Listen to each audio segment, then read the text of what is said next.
Jesus é levado para ser circuncidado ao 8º dia e recebe o seu nome Salvador, nós temos aqui um momento singular em que Deus, feito gente, se submete ao requerimento de ser circuncidado como um menino judeu.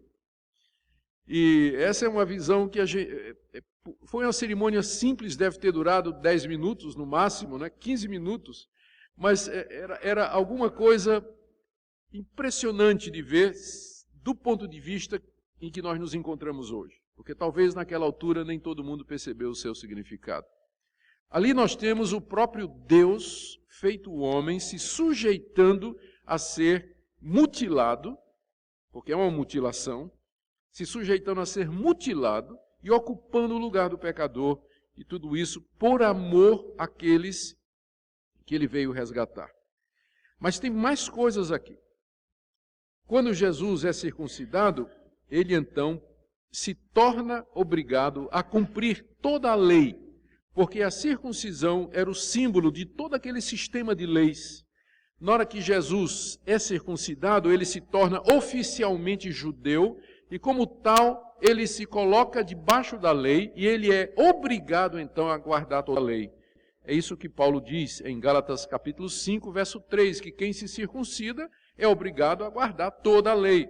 Então Jesus ali se submete à lei, ali ele se coloca debaixo da lei, como Paulo diz lá em Gálatas capítulo 4, verso 4, que na plenitude dos tempos Deus enviou seu Filho, que nasceu de mulher e nasceu debaixo da lei para resgatar os que estavam debaixo da lei. A lei de Deus, embora tenha sido dada aos judeus, ela tem uma abrangência mundial, porque as exigências de Deus não são somente para os descendentes de Abraão. Não matarás, não adulterarás, não furtarás, não dirás falso testemunho, honra teu pai e tua mãe, não cobiçarás nada do teu próximo, não terás outros deuses diante de mim, não farás para ti imagem de escultura, não tomarás meu nome em vão, lembra-te do dia de descanso para santificar. Estas leis valem para o mundo todo, para cada pessoa que vem ao mundo. Então Jesus, e essas leis, elas tomam substância na lei de Moisés, elas estão escritas na lei de Moisés. Quando Jesus nasce judeu, ele nasce oficialmente debaixo da lei, com obrigação de guardar a lei, mas ele faz isso com um objetivo, para resgatar todos os que estão debaixo da lei. Não somente judeus, mas também gentios como vocês e como eu. Você pode perguntar, mas o que é que tem de mal estar debaixo da lei? Não foi Deus que deu a lei? Não foi Deus que revelou-se a Moisés e à nação de Israel e deu a sua lei que é santa, justa e boa? O problema não é a lei. O problema somos nós. Se nós não fôssemos pecadores, seria uma bênção estar debaixo da lei, porque naturalmente nós não mataríamos, não roubaríamos, não cobiçaríamos as coisas do próximo, não mentiríamos, nós adoraríamos somente a Deus. Então seria uma maravilha estar debaixo da lei se nós não tivéssemos pecado, se nós não fôssemos inclinados por natureza a quebrar cada um dos preceitos dessa lei. A nossa inclinação natural é quebrar essa lei toda, cada um dos seus preceitos. Por isso que não é vantagem para nós viver debaixo da lei, porque a lei vai revelar o nosso pecado, a lei vai nos caracterizar como transgressores e a lei vai exigir que nós paguemos o preço de termos desobedecido a Deus. E o preço é a condenação e o sofrimento eterno diante de Deus.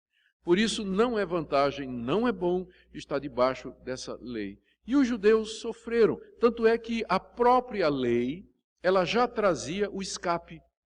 Ela dizia, se você fizer estas coisas, se você quebrar esses mandamentos, você vai ser morto.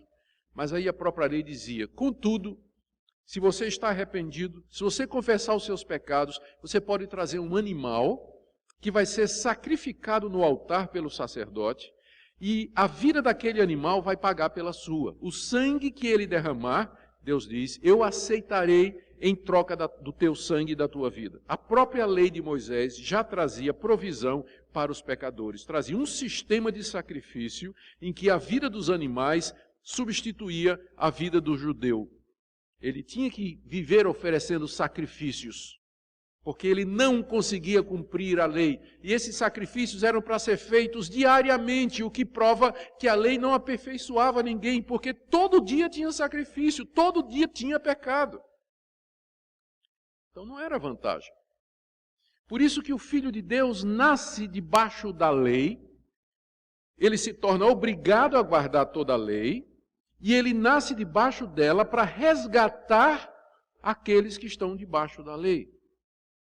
Para resgatar você e a mim, que estamos debaixo dessa lei e não podemos cumpri-la, não conseguimos, somos condenados por ela, somos enquadrados como transgressores e colocados debaixo da justa ira de Deus. Ele foi circuncidado, então, para ser obrigado a guardar toda a lei, para ser colocado debaixo da lei, e Paulo diz mais uma coisa a respeito disso, em Gálatas 3,13, ele se tornou maldição por nós, porque está escrito na lei, maldito todo aquele que for pendurado no madeiro. Para que Jesus pudesse se tornar maldição por nós e levar o castigo que nós merecemos, sendo tornado maldito de Deus em nosso lugar, ele precisava ter nascido debaixo da lei que diz: todo aquele que é pendurado numa cruz é maldito de Deus. Essa é uma lei que nós encontramos lá no Antigo Testamento, em que se dizia que quem morresse pendurado tinha que ser tirado da cruz, tirado do local onde ele foi pendurado, porque é maldito de Deus. Então, já no Antigo Testamento, a lei amaldiçoava quem fosse pendurado, morresse pendurado numa cruz. Por isso que ele nasce debaixo da lei, para que pudesse se tornar maldição em nosso lugar, para que ele levasse sobre si a maldição que estava sobre nós. Então,